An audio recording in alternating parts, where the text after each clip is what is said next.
welcome, and now we're going to talk about Viego and everything you need to know, every single combo, every single little thing, and we'll start with the ability breakdown right now. We'll go through it together so everyone knows what's going on, and we'll start with this first ability called, let's start with this passive actually. Let's start with Sovereign's Domination. The souls of the enemy champions that die within 3 seconds of being damaged by Viego become wraiths that remain in place for 8 seconds. Viego can channel for 1 second to possess them for 10 seconds. During possession, he becomes untargetable, gains a free cast of Heartbreaker, gains 10% movement speed when moving towards enemy champions, gains access to the possessed champion's basic abilities and items, heals for 1%, and while they're standing there, and Viego cannot use the possessed champion's enchantments or item actives. So let's just say hello to our little friend Misfortune. So I have to walk up. Oh, look, I can even press it in the bottom right. Oh, I'm Misfortune.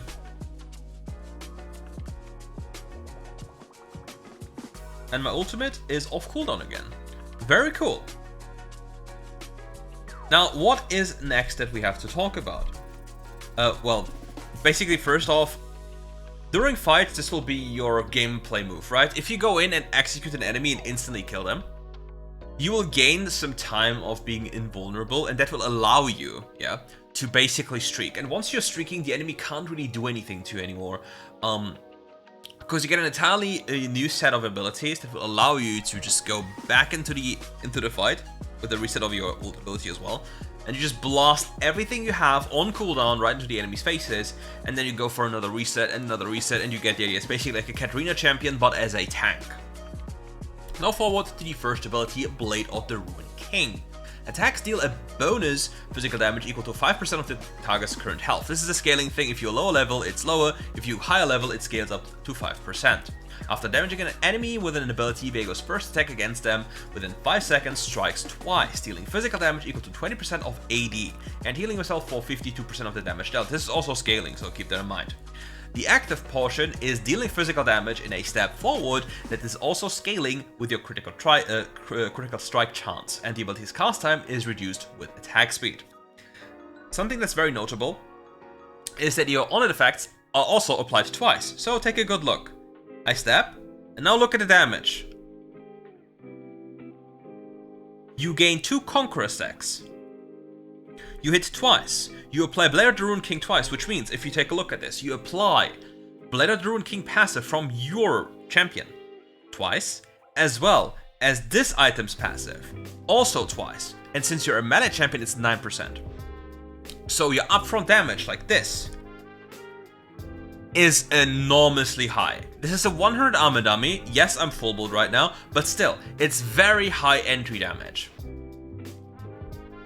Onward to the second ability, Spectral Maw. You can charge this ability or you can instant cast it.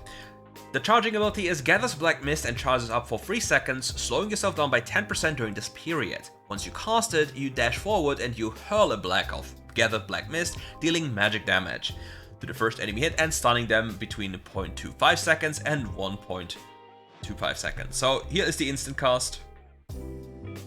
Instantly done. This will be used to apply even more of your passives. And this is the maximum range charge. Going in.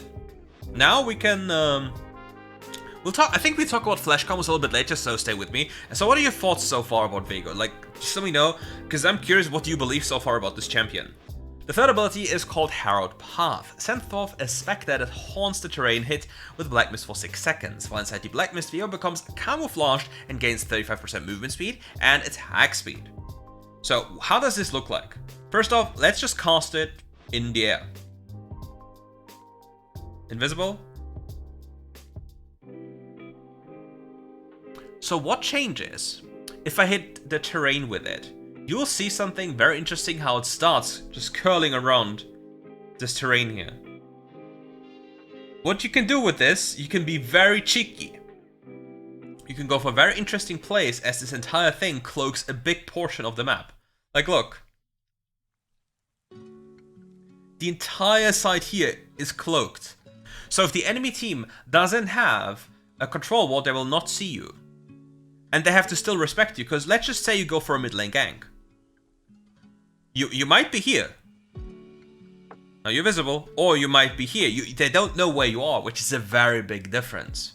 Because they have to fear that you're around and therefore play a little bit different. Now, let's talk about the next thing here. The ultimate ability. Heartbreaker. Teleports to a target location, dealing physical damage equal to 120 to 240%, scaling with crit and AD to all champions in the area. Deals bonus damage equal to 20% plus 5% bonus AD of the target's missing health. It also slows them down to 99% or by 99% for 0.5 seconds and knocks back enemies nearby them.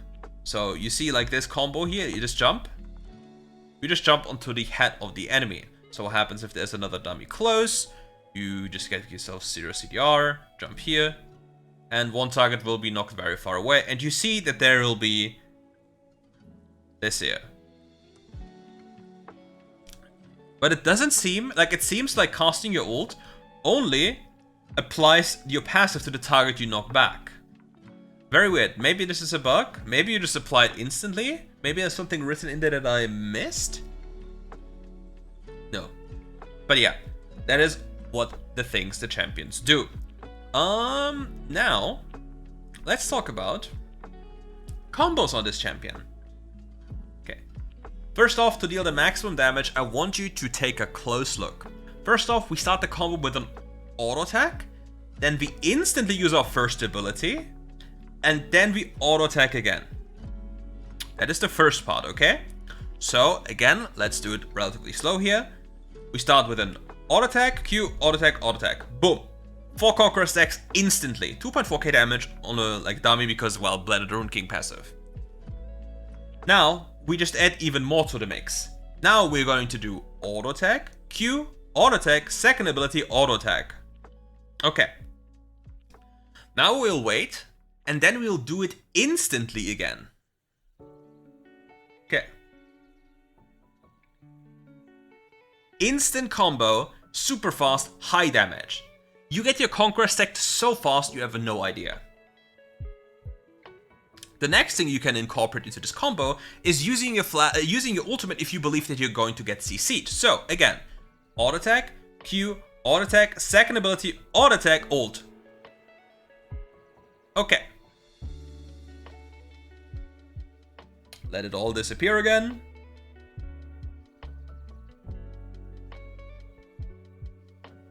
Quick combo, big damage. And once you cast ult, you cannot be CC'd in any way. So that is something you have to keep in mind. Another thing that we can now talk about is flash combos. You can Q flash. Let me just put the cooldown on 0.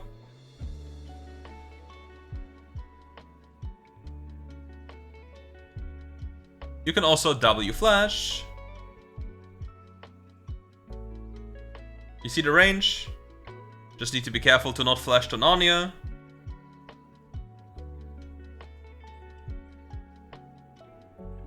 And then everything is fine. The game will do most of the work for you. For your E, generally speaking, if you want to not, well, give your enemy too much information that you're there, let's say you do your chicken camp and you cast your third ability into wall, the enemy will be like, hey, the Viego is here because the mist is here. And then they just walk off. And that's something you do not want to have. Now I think we've covered everything for combos and spells and all we have to know. Now let's talk about items and runes. Let's just quickly get back to base. Okay. For items, we will start with Blade of the Rune King. This sounds like a more of a no-brainer since it synergizes so well with the already existing passive we have.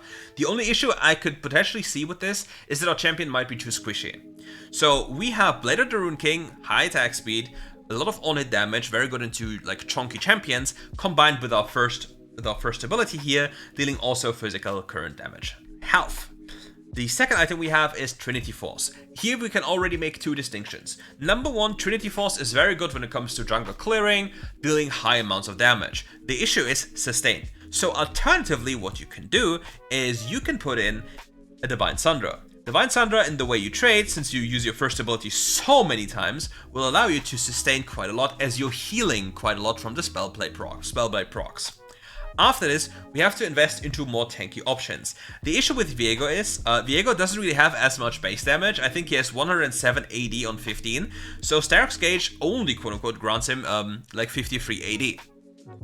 Okay, this is not that much, but the thing here is, Starrick's Gauge in combination with either Divine Sundra or Trinity Force already grants us 650 HP or 800 HP.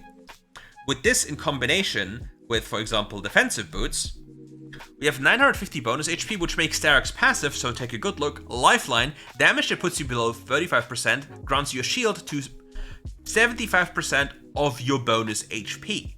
That is quite a lot of extra shielding we gain. Not only this, for the rune department, we can make it even further and go for Overgrowth as well, granting us effectively a bigger shield, more HP, and just making us a lot tankier. For the next item, we then want to get Resistances. Resistances, if you're facing hybrid damage compositions, Amaranth Twin Guard is going to be amazing. Gain 1 stack of endurance every 1 second while in combat, and after 5 stacks, you gain 20% size, 20% tenacity, 30% armor, 30% magic resist. Makes you very, very, very tanky. So let's take a good look. We just swarm an enemy dummy here. We currently have 209 armor, 124 magic resist. So let's auto attack here for a second. Let it stack up. We just gained more than 60 armor. And so much magic resist from just an item we already have and we're already reaping full benefits of. Now the last item is something that many people will not really or necessarily understand, is Titanic Hydra. Titanic Hydra is an item that grants you probably the highest bonus damage possible as your last item. Because think about this. You have an HP item here, 400 HP. You have an HP item here, 400 HP. You have an HP item here, 150 HP. And this item itself is also HP. So let's take a good look into our AD department, 258. We sell this, 206. So we gain a lot of AD, like I think 42. Or 52? I'm dumb. I think it was 52. Let me undo it. Yeah, it's 52. It's 52 AD from this item. Not only this, but also the entire bonus health we've racked up, and we are not even calculating in that we have Overgrowth because it isn't stacked here, grants us even more bonus damage on hit, making this hit effectively very enormous, while also providing us with a lot of extra health to make us even tankier, synergizing really well with Starrick's Gauge. The only issue is that we don't really have Armor Pen, but the question is, how necessary is Armor Pen going to be for our champion? Unless we are facing, I don't even know, because we have such high damage, I don't really know if we need Armor Pen that desperately, or if we are just happy with having this item. Another thing that we have to talk about is fighting against full physical damage compositions. In this case, instead of Starrick's Gauge, you'll probably get Death's Dance a little bit earlier, and then get Starrick's Gauge a little bit later. Because this item alone makes you a lot tankier because it decays or staggers the damage you take. And then, as you have a reset nature, keep that in mind, you gain even more effective health afterwards since you're healing so much and you basically deny yourselves getting one-shot. Another thing that we can talk about is a very peculiar build from the PC version. First off, we'll have to run with these boots for this version, and we will go with a very interesting thing. Since we will be running Sudden Impact, we will be running Sudden Impact here instead of, okay, first off, we will be running the full offensive tree. I think it's better if I just go out and swap the runes so you actually see what I'm referring to. Because otherwise people might be a little bit confused because not everybody knows the names of the runes. I think that's better that way.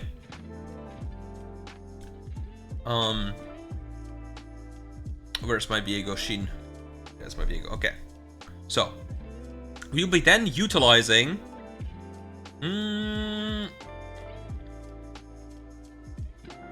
Where is it? Okay. This approach here. This approach here is also possible.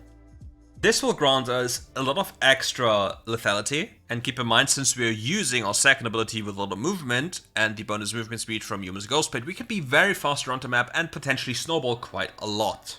There's something you have to keep in mind. With this, we can also take a look at Empowered Attack, because all the alternatives do not really seem that appealing, right? Like, all these cooldowns are too high, and this will at least help us during the jungle clear. With this also as an idea, We can go for Eyeball Collector for more AD, or we can pick up Ingenious Hunter for more item haste, which would make our Spellblade items like Trinity Force, Divine Sundra, or Sterix Gauge, or all of the items that have a cooldown more potent as they become effective or available earlier. For now, the second rune tree, you then have to debate between, okay, do you want to be more tanky with Overgrowth, or do you want to invest into having Giant Slayer, because Giant Slayer is always just absolutely broken, or will you go for something like more attack speed? That is then really dependent on you. But so far, I have not done a clear on Empowered Attack Viego, so I will do one here live. The other ones, I'll just, you'll just see playing in the background, most likely, while I'm just, you know, talking, so you get like an idea about Viego. But yeah, I'll just attach them at the end of this video, and then just turn them into shorts, just so you know that there are like multiple clears and that you can just do them. If you want to, I can even make all, like, I can attach all of the Viego jungle clears with what you're doing at the end of this video, so you have like a full detailed like piece of information what you can do with this champion. So you cover literally everything. I believe quickly disabling all of these is always quite the interesting thing to do. In my clearing, there was barely any difference between having my third ability and my first abilities another point in there, so kind of interesting. But yeah, we will start with our first ability. We will just do the auto attack, Q auto attack combo onto the camp, and we'll most likely instantly smite it. Maybe we can even think of a way of not having to smite it, depending on how much damage we do. But realistically, we want to make sure to be as fast as possible, kiting the camps away, and just dealing damage to them. Good damage so far. Another auto attack here, it dies. Now we make sure to spread the auto attacks pretty evenly. Walk away towards the red buff, stab them with the execute here, move over to the red buff, and now we'll do the same thing again. Waiting for a level up here. Auto attack cancelling and then comboing it instantly again. Moving over. Leashing them together, making sure we hit everyone at the same time, making sure we hit the big one. You see? Very important that we always keep this done. So the question is, do we want to use our third ability here? We can test it right now. Like here. Hit them here, hit all the wolves at the same time, making sure to do the most damage possible with the cleave auto attacks. Then we go back, we want to hit the big one, then we leash them towards the next camp. We do this, pop this, and move over to the next one. Now we can move the thing up there, so it pops upwards.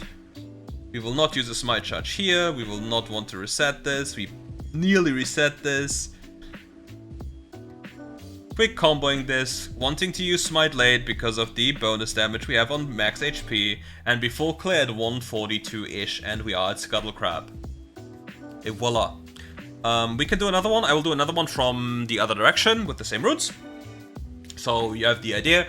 And after this, I'll attach all the other jungle clears that I've done earlier with another rune setup. I'll show you the rune setup I've taken. It's the other one I've showcased earlier. So you know exactly what I'm using. So you're not getting confused with what I'm doing. And that will be everything you need to know about this champion. Okay. I'll run you through it again. I'll tell you everything you need to know about what button you have to press.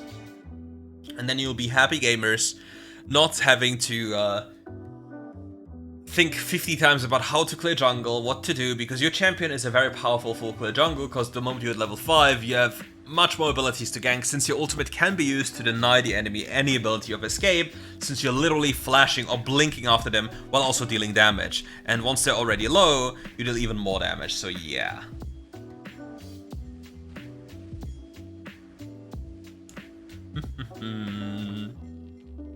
Walking back, enjoying our time, waiting for blue buff to spawn. If you had any idea how much time I spent here just jungle clearing different camps on camps on champions, you'd absolutely go crazy. And I find it always amusing that people like jungle clearing doesn't matter when it's like so important to be more efficient. So yeah, again, auto attack Q, auto attack, auto attacking again, kiting it slowly towards the Gromp. Getting it as low as possible. Wanting to use smite as late as possible. Comboing it here, waiting for the next camp. Oh, slight little mistake here. That actually cost us a lot of time. We just pulled them early by casting it over the wall. This can be done better. Just need to think about how.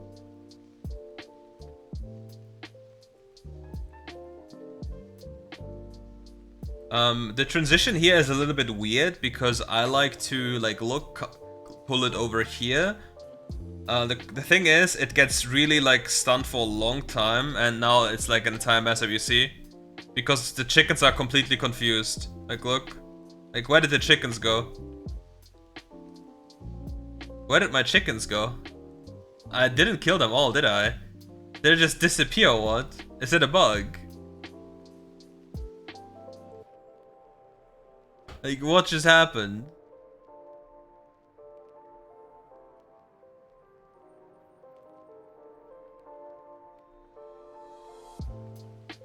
And yeah, I'm substantially slower because I messed something up. Yeah. Substantially slower. So I'll do this one again. And I will do QWQ from the other... I'll do QWQ because... I really think, I don't know, somehow the third ability usage doesn't, it's not too nice. And yeah, just, it feels a little bit weird, but yeah.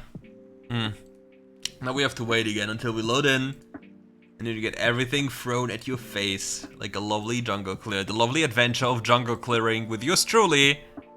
Always a pleasure. And then you get depressed because, yeah. WildRift. And then at the end, imagine I messed up my audio my audio tracks. And then suddenly everything is doomed. And then you get severely depressed. I would get depressed. I would get pissed as well. It looks so weird because in the earlier play I did QWQ, and it seemed so much faster. I don't know. There's also tips, by the way. Look. It's very interesting that they finally put some tips in it because I've never seen that one. But yeah, let's just do with QWQ and we'll see what happens. Come on, spawn a little bit faster. Auto attack Q, auto attack, yeah.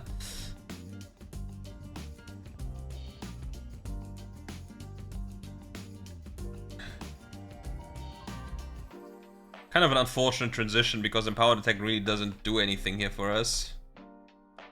But now we can actually properly leash this guy. And now we can stab them. Triple stab, a lot better. Already hitting them, also a lot better. Getting all the combos we want.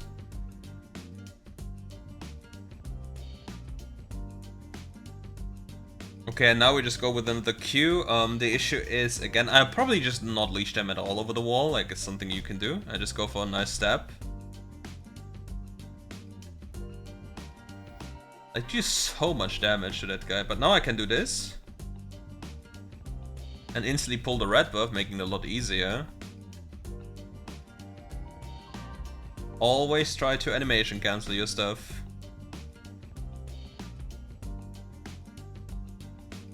And here, keep in mind it doesn't matter if you auto-attack the other small one because you'll kill them at the same time anyway. And yeah, this is by far the fastest I've had. So yeah. Then you're in the river, then you can finally look at the jungle, at the river camp here. Then you reset, you buy boots, you do a play up here, and then you're basically the best jungler in the world. And now I'll leave you to a few Viego jungle clears with different setups, so you can just take a good look with few other skills being skilled, different level up orders, and then just enjoy the show. Make sure to take your notes, and see you soon for more Viego WildRift content.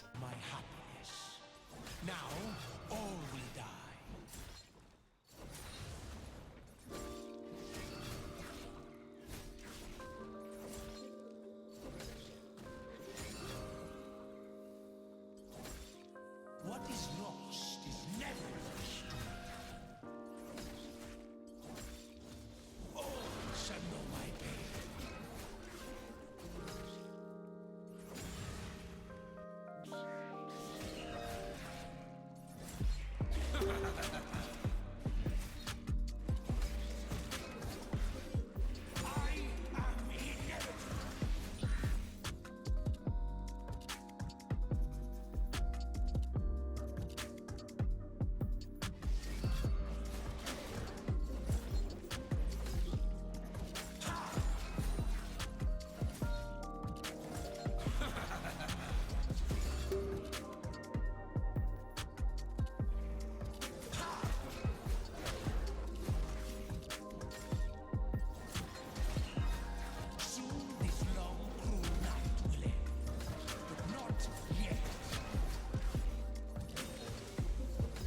and that ends it for today's video. If you liked the video, leave a like, subscribe to the channel. I can't wait for this champion to be actually released, or like on custom games, or at least blind picks, so I'll get you some Viego content, and we'll see each other for more RiftGuides content very soon. So peace out, friends, and catch you for more RiftGuides content very soon. Bye bye.